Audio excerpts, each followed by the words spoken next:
Olá, alunos e alunas, é um prazer estar aqui novamente com vocês. Meu nome é Guilherme Galhardo Antonieto e hoje, dando continuidade aos nossos estudos de ED, nós vamos tratar do ramo que é a base de todo o direito constitucional. E para essa aula eu preparei um grande apanhado sobre os principais temas do direito constitucional, desde os conceitos históricos até o controle de constitucionalidade. Então senta aí, começa a fazer suas anotações, sempre tendo a Constituição Federal aberta aí do lado, beleza? Bom, na nossa última aula, nós falamos um pouco sobre o iluminismo, né, e as ideias de separação de poderes e Montesquieu, lembra? Então, soma-se as ideias dele com as de John Locke sobre os direitos naturais e com as de Rousseau sobre o contrato social, você tem a semente das constituições. Mas desde a antiguidade já podia se constatar que existiam tentativas de organizar a vida política e social do Estado, que ganhou muita força com a Revolução Francesa e os pensamentos iluministas. Assim sendo, surge o constitucionalismo, que é um movimento político e jurídico com a finalidade de estabelecer regimes constitucionais e conter o poder do Estado. Bom, derivando então as primeiras constituições de movimentos históricos do final do século XVIII, como a Revolução Americana de 1776 e a Revolução Francesa de 1789, que apresentaram traços marcantes, que foram a organização do Estado e a limitação do poder estatal por meio da previsão de direitos e garantias fundamentais. Pois bem, vamos então agora tratar de conceitos importantes sobre o direito constitucional. O direito constitucional, pessoal, é o ramo do direito público interno que estuda a Constituição, com esta sendo a carta de organização jurídica do Estado, abordando a forma de Estado, a forma de governo, o sistema de governo, o modo de aquisição, exercício e perda do direito político, órgãos de atuação do Estado, principais postulados da ordem econômica e social e limites à atuação do Estado. A nossa Constituição Federal de 1988, por exemplo, ela é composta por preâmbulo, 9 títulos, ato das disposições constitucionais transitórias, que são as ADCT, e as emendas, prevendo que os entes federativos são a União, os Estados, os municípios e o Distrito Federal. Ela também nos informa que são fundamentos constitucionais do Brasil a soberania, a cidadania, dignidade da pessoa humana, os valores sociais de trabalho e da livre iniciativa e o pluralismo político. Já a separação dos poderes, aquela que nós conversamos em Montesquieu, está prevista no artigo 2º, impondo que o Legislativo, o Executivo e o Judiciário devem ser harmônicos e independentes entre si. Uma das partes mais importantes da nossa Constituição Federal é o artigo 5º.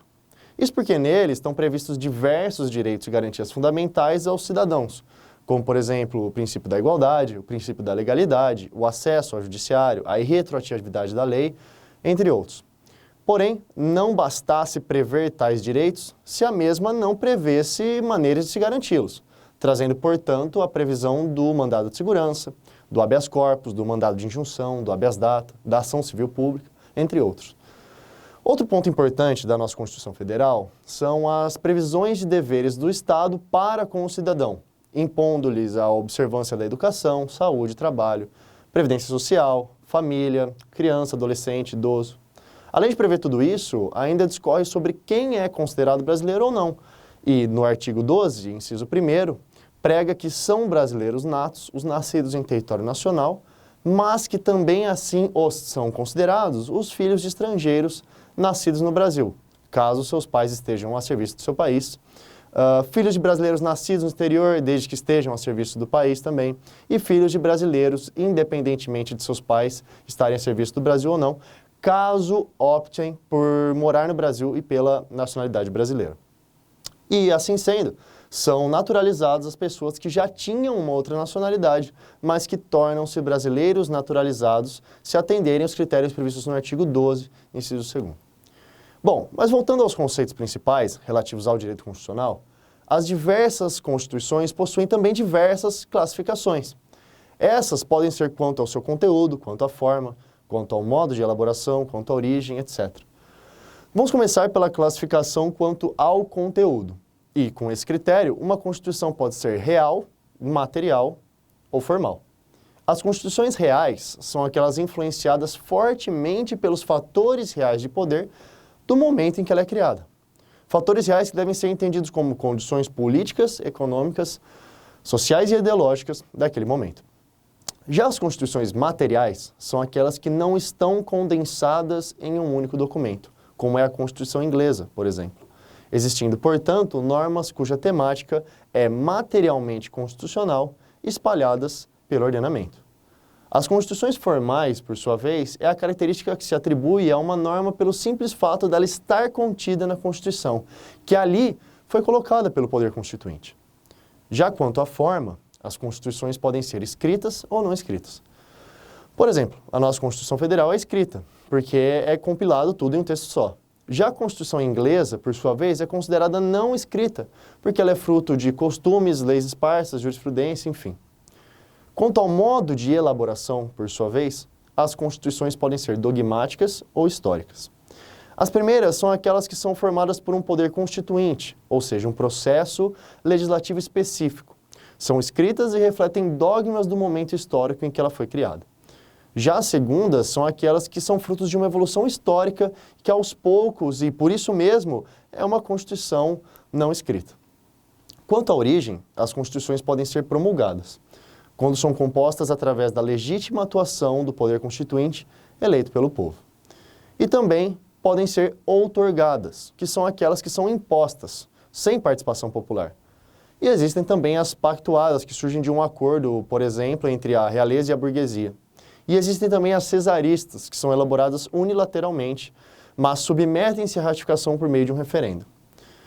Uma classificação muito importante é quanto à estabilidade. Nesse sentido, elas podem ser rígidas, flexíveis ou semirrígidas. Essa classificação ela é bem simples. As rígidas são aquelas que precisam de um procedimento especial, rígido, para que seja alterada, mas sempre diferente do procedimento adotado para se alterar as legislações infraconstitucionais. Já as flexíveis, como o próprio nome sugere, são as que podem ser alteradas através de um procedimento simplificado, da mesma forma que as leis ordinárias, por exemplo.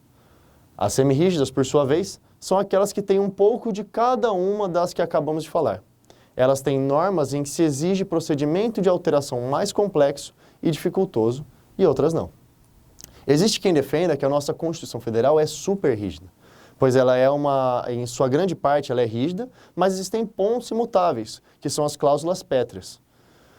Quanto ao modelo, existem as Constituições Garantia, que são aquelas que somente abordam princípios e normas gerais de regência do Estado, prevendo suas limitações através da positivação de direitos e garantias fundamentais. As Constituições Balanço, que foi um modelo utilizado pela União Soviética, mas que nem vale a pena a gente entrar agora. E também as Constituições Analíticas, que disciplinam todos os temas dos quais julgue pertinente ao funcionamento, destinação e formação do Estado. Temos também as Constituições Ortodoxas ou Simples, que são inspiradas por um único dogma. E tendo as ecléticas, temos também as ecléticas, que são resultados de forças políticas, somadas a momentos históricos, resultado da influência de diversos dogmas. E por fim, quanto à concordância com a realidade, temos as constituições normativas, nominais e semânticas. As normativas são aquelas cujas normas proporcionam limites ao poder do Estado, exercendo domínio sobre a esfera política. Já as nominais, por sua vez, são aquelas que não conseguem atingir seus objetivos, pois mesmo que elas visem a restrição de poderes estatais, elas não são respeitadas por não atenderem à realidade do processo político da comunidade. E por último, as semânticas, que geralmente são impostas por um regime totalitário em busca de se perpetuar sua dominância do poder. Chega de classificações de constituições, portanto, ressalvado o entendimento diferente de alguns doutrinadores, a nossa Constituição Federal é formal, escrita, dogmática, democrática, rígida, dirigente, analítica e eclética. Bom, passando para o próximo tema, vamos falar sobre a aplicabilidade das normas constitucionais. Isso porque, como sabemos, não basta uma Constituição ser promulgada que tudo ali já vai ser aplicado do dia para a noite. Assim sendo, temos normas materialmente constitucionais, que são as que guardam pertinência direta com os temas constitucionais. Temos as normas formalmente constitucionais, que assim o são por apenas estarem presentes no texto escrito da Constituição, e também as normas autoexecutáveis e normas não autoexecutáveis. As normas autoexecutáveis se exaurem em si e têm aplicabilidade imediata e são divididas em eficácia plena, absoluta e contida. As de eficácia plena produzem seus efeitos desde a entrada em vigor e são independentes, por exemplo, os artigos 1º, 2º, 14 e 15 da Constituição Federal. As de eficácia absoluta também têm aplicação imediata, mas são normas intangíveis e não podem ser emendadas, que são as cláusulas pétreas, por exemplo, o artigo 60, parágrafo 4º. As de eficácia contida são aquelas que regulam de maneira suficiente a matéria que se propõe, não precisando de lei para mediar os seus efeitos, mas que pode ter o seu alcance limitado pela superveniência de uma lei infraconstitucional, por outras normas que a própria Constituição estabelece, ou ainda por meio de preceitos ético-jurídicos como a moral e os bons costumes. E por fim, as não autoexecutáveis, que, como o nome mesmo diz, não se aplicam imediatamente por faltar legislação que a complemente. E é aqui que se encaixam as normas constitucionais de eficácia limitada, que dependem de uma lei posterior para detalhar a sua aplicabilidade e a sua matéria. E também as normas pragmáticas, que apenas indicam planos ou programas de atuação governamental, que são normas que reconhecem direito à habitação, educação, cultura, meio ambiente, etc. Mas vamos falar agora, então, de outro tema importantíssimo para o direito constitucional, o poder constituinte. E, para tanto, eu faço uso das palavras do professor Raul de Melo Franco Júnior, que define como sendo a manifestação soberana de vontade de um ou mais indivíduos capaz de fazer nascer um núcleo social politicamente organizado. Com essa definição, podemos perceber que o poder constituinte é de titularidade do povo, que não exerce diretamente, mas sim através de seus representantes eleitos. Aí, então, podemos dividir esse poder em poder constituinte originário, ou de primeiro grau, que é um poder de fato, e o poder constituinte derivado, ou de segundo grau, que é um poder de direito. O primeiro tem o poder e a natureza de se criar uma nova Constituição, sendo então um poder de fato, porque é a sua própria imposição que o torna legítimo, válido e atuante. Ele é um poder inicial, ilimitado, autônomo e incondicionado.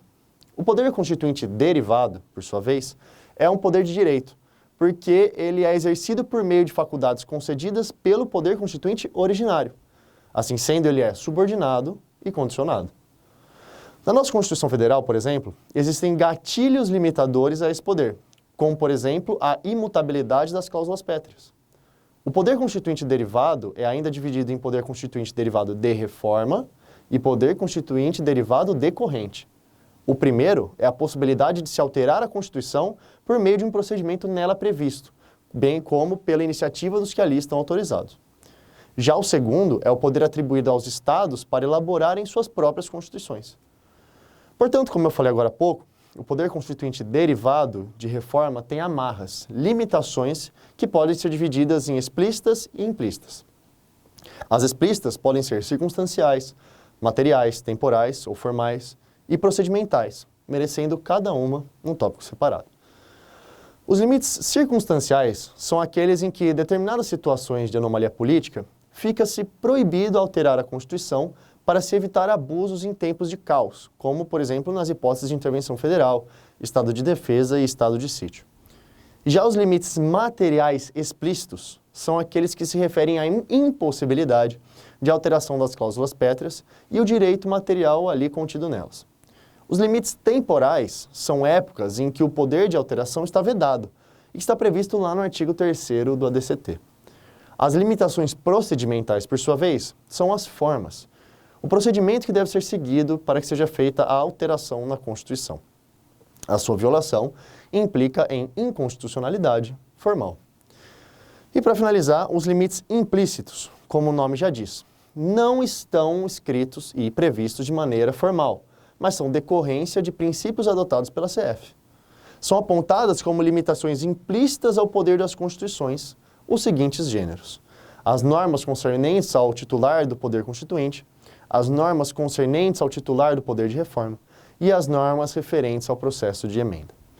Bom, como conversamos agora há pouco, pessoal, a Constituição Federal também prevê a forma de organização do Estado. A nossa, por exemplo, quando da sua organização político-administrativa, elegeu o federalismo como instrumento de organização estatal. Dalmo Dallari nos ensina muito bem quais são as características mais importantes dessa organização, sendo a criação de um ente superior, soberano, por meio da União e de Estados, Constituição como base jurídica, inexistência dos direitos de secessão, Estado federal forte, com soberania única, enquanto os Estados-membros preservam parcialmente sua autonomia política, fixação através da Constituição das competências da União e dos entes federados, autonomia financeira para cada competência, poder político compartilhado entre União e unidades federadas, e o cidadão passa a ser do Estado Federal. Assim sendo, nosso sistema federativo é composto pela União, Estados, Distrito Federal e municípios. Mas, pessoal, eu vejo muitos alunos confundirem as coisas. Presta atenção. A União ela não é hierarquicamente superior aos estados e municípios. Tanto é que existe um sistema rígido de competências constitucionalmente previsto para cada ente. Mas, internacionalmente falando, no plano externo, a República Federativa do Brasil é representada pela União, não se reconhecendo os outros entes federativos, estados e municípios, internacionalmente. Assim sendo, visando a separação entre os entes federativos, a CF também previu competências para cada um dos entes. Por exemplo, conforme artigos 21 e 22 da CF, as competências são intituladas de legislativas e não legislativas. Existindo a exceção de que, em caso de autorização por lei complementar, poderão os estados legislarem sobre matérias de competência da União.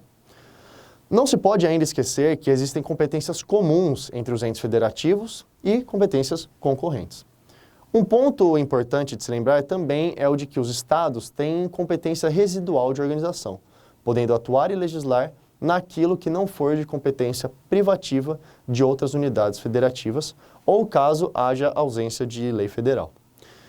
Em relação aos municípios, esses têm competência privativa para se editar leis de interesse local. Eles se manifestam por meio de sua lei orgânica, que, por sua vez, possuem as mesmas restrições que recaem sobre as constituições estaduais, visando um equilíbrio federativo. Bom, vamos estudar agora o Instituto da Intervenção. Como nós conversamos agora há pouco, o princípio da federação é exatamente o de cada ente público interno, os estados, a União, os municípios, possuírem independência relativa.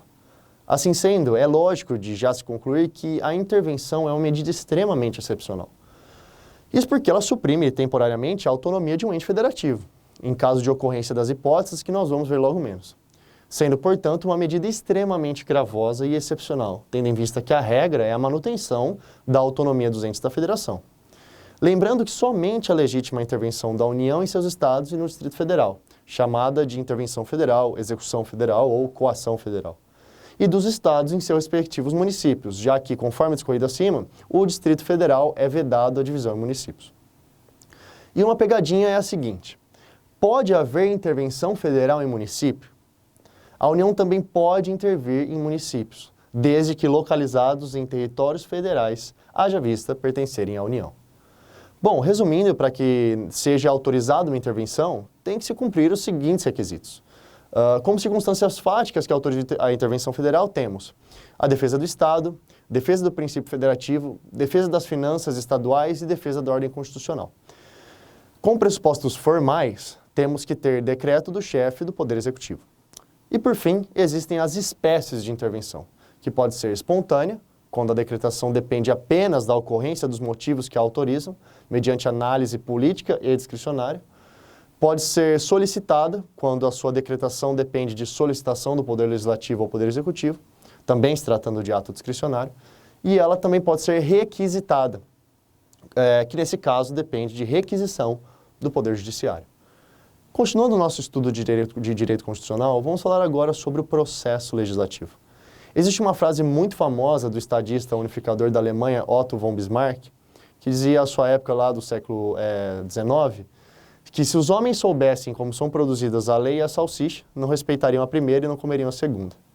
Enfim, existem basicamente 3 procedimentos legislativos. O ordinário, que são os utilizados para as leis ordinárias, e o sumário, que é utilizado para leis ordinárias em regime de urgência, e o especial, que é a categoria das emendas constitucionais, resoluções, etc. Vamos começar pelas leis ordinárias e pelas leis complementares. Primeiro, temos que desmistificar a ideia de que existe hierarquia entre elas. Não há hierarquia entre uma lei ordinária e lei complementar. Uma lei ordinária é inconstitucional se tratar de matéria de lei complementar. Já se uma lei complementar tratar de uma matéria de lei ordinária, ela não será invalidada por uma questão de economia legislativa, mas será uma lei materialmente ordinária e amanhã essa lei complementar poderá ser revogada por uma lei ordinária. Em relação ao quórum para aprovação, uma lei ordinária exige maioria simples ou relativa, que é mais da metade dos presentes, enquanto uma lei complementar exige maioria absoluta, que é mais da metade dos membros da Casa. Nesses casos, o projeto de lei, se aprovado na Casa de origem, por exemplo, na Câmara dos Deputados, ele é encaminhado para a chamada Casa Revisora, que nesse caso seria o Senado. E aí, então, podem acontecer alguns cenários. O projeto pode ser aprovado sem emendas, em um único turno, ou então ele pode ser rejeitado com posterior arquivamento, sendo que nesse caso, esse mesmo projeto somente poderá ser reapreciado na mesma sessão legislativa por proposta de maioria absoluta dos integrantes de qualquer uma das casas. Ou ainda, que é o que geralmente acontece, o projeto é aprovado com emendas, caso em que esses serão retornadas para análise da casa onde começou a tramitação do projeto, podendo essas serem aprovadas ou rejeitadas. Após toda essa discussão, votação e aprovação, encaminha-se para a sanção ou veto presidencial. A sanção ou veto é um ato exclusivo do presidente da República, enquanto a sanção é a aquiescência do presidente da República ao projeto de lei elaborado pelo Congresso Nacional e encaminhado para sua apreciação, o veto é a de sua discordância com o mesmo. A sanção pode ser expressa ou tácita, ou seja, se o presidente ficar em silêncio sobre o projeto de lei que dependa de sua sanção, essa será interpretada como concordância. Já o veto deve ser obrigatoriamente fundamentado. Isso porque ele será analisado pelo Congresso Nacional, podendo ainda ser derrubado pelo Poder Legislativo. Lembrando que ele pode ser total ou parcial. Bom, mas caso ocorra a sanção presidencial, a lei é aprovada e já existe. Mas se faz necessário outro ato ainda, o da promulgação, que é o ato que vai constatar a novidade no campo legislativo, impondo o seu cumprimento. Esse ato é tão importante que, em caso de inércia do presidente, transfere-se esta missão ao presidente do Senado e, sucessivamente, ao vice-presidente do Senado. Por fim, temos a publicação, que é um ato imprescindível para que a lei seja revestida de eficácia, trazendo ao conhecimento do povo sua existência e conteúdo, sendo também um ato de competência do presidente da República. Mas como eu falei agora há pouco para vocês, existem os procedimentos legislativos especiais, que devem ser seguidos conforme a espécie legislativa adotada, que são as emendas constitucionais, leis delegadas, medidas provisórias, leis complementares, leis financeiras, havendo um procedimento para cada uma delas. Em relação às emendas à Constituição, como vimos anteriormente, elas são produto do poder constituinte derivado de reforma, podendo ser apresentados por, no mínimo, 1/3 dos deputados ou senadores, pelo presidente ou ainda por mais da metade das Assembleias Legislativas e da Federação, dentro delas, cada uma por maioria simples. Aí, então, apresentada, ela será votada em 2 turnos em cada casa, Câmara e Senado, devendo ser aprovada por maioria qualificada, ou seja, 3/5 dos seus membros. A promulgação é feita em conjunto pelas mesas das casas, ou seja, não estão sujeitas à sanção ou veto presidencial, e caso seja rejeitada, só pode ser reanalisada na próxima sessão legislativa. Já as leis delegadas seguem um procedimento autônomo, onde, de autorização do Poder Legislativo, o presidente da República a elabora. Essa delegação é feita por resolução do Congresso Nacional, sendo que ali devem constar os limites e termos desta delegação. Mas é lógico que existem certas matérias que não podem ser delegadas, como, por exemplo, matérias de competência exclusiva do Congresso Nacional, Câmara e Senado. Afetas a lei complementar, são a organização do Poder Judiciário, Ministério Público, nacionalidade, cidadania, direitos individuais, políticos, entre outros. Aí, então, ela é submetida à votação única, sem possibilidade de emenda pelo Legislativo, podendo o Congresso cancelar os atos que excederem aos limites do ato delegado. Agora, continuando, outra espécie legislativa muito importante é a medida provisória. As medidas provisórias somente podem ser utilizadas em casos de relevância e urgência. São editadas pelo presidente, que depois as submete ao Congresso sob pena de perda de eficácia, caso não transformada em lei no prazo de 60 dias. Podendo ocorrer a prorrogação apenas uma vez por igual período. Como o próprio nome já diz, ela é provisória, temporária e pode suspender a eficácia de leis conflitantes. Isso porque elas são editadas com força de lei sem ser lei e só vão se tornar caso sejam aprovadas pelo Congresso. Ok, mas como é feita a votação? Primeiro começa na Câmara dos Deputados e depois no Senado Federal. E, primeiramente, serão apreciados se realmente estão presentes os pressupostos de relevância e urgência, para somente depois adentrarem no mérito. Se a Câmara dos Deputados não apreciar essa medida provisória em 45 dias, ela entrará em regime de urgência e ficam sobrestadas todas as outras matérias a serem apreciadas. Assim, após essa votação, ela é convertida em lei, promulgada e publicada pelo presidente do Senado. Também é possível que ocorra apenas uma aprovação parcial da medida provisória, caso em que o texto será encaminhado ao presidente para sanção ou veto, promulgação e publicação. Caso ele vete, encaminha-se a MP para o Congresso, que poderá derrubar o veto. Por fim, pessoal, o último tema de hoje, vamos falar sobre o controle de constitucionalidade. A Constituição Federal foi feita para ser respeitada, logicamente. Assim, o controle de constitucionalidade tem o objetivo de verificar se uma lei ou ato normativo está de acordo com a CEF, seja materialmente e ou formalmente falando. Assim sendo, sempre que a gente falar em controle de constitucionalidade, temos que ter em mente que a Constituição Federal é a ponta da pirâmide sob a qual tudo que estiver debaixo dela deve ser coerente com ela, portanto, respeitá-la. Caso contrário, tal lei será inconstitucional. Portanto, a inconstitucionalidade pode ser por ação ou por omissão. Ela vai ser por ação quando a lei contrariar a Constituição Federal, seja porque foi feita de modo contrário ao procedimento que manda a Constituição para aquele tipo de espécie legislativa, seja porque, materialmente falando, violou a norma constitucional. A inconstitucionalidade, por omissão, por sua vez, ocorre quando a não edição de uma lei impede o exercício de um direito previsto constitucionalmente. Ainda em relação ao controle de constitucionalidade, ele pode ser feito de maneira preventiva, ou seja, antes da aprovação da lei, e pode ser feita também de maneira repressiva após a aprovação da lei. Agora, um ponto muito importante do nosso estudo sobre o controle de constitucionalidade está no controle difuso e no controle concentrado. O controle difuso é aquele realizado por meio do Poder Judiciário de maneira total e restrita, feito por qualquer juiz ao analisar o caso concreto, enquanto o controle de concentrado é realizado pelo STF por meio das ações diretas de inconstitucionalidade, por exemplo. Enquanto no controle difuso, a análise é feita via incidental ou via de defesa, dentro de um caso pontual, específico e concreto. No controle concentrado, é feita por uma ação própria, que visa a declaração de inconstitucionalidade de determinada norma legal. Por fim, na primeira hipótese, a decisão retroage desde a origem da norma e tem validade erga omnes. Enquanto que na segunda, os efeitos são a partir da decisão e válido entre as partes, não perdendo a norma sua validade e eficácia para os que não estiverem envolvidos no processo. Ufa, pessoal, muita coisa hoje, né? Mas espero ter ajudado vocês. Quaisquer dúvidas estamos à disposição. Nos vemos na próxima aula. Um grande abraço. Até a próxima. Tchau.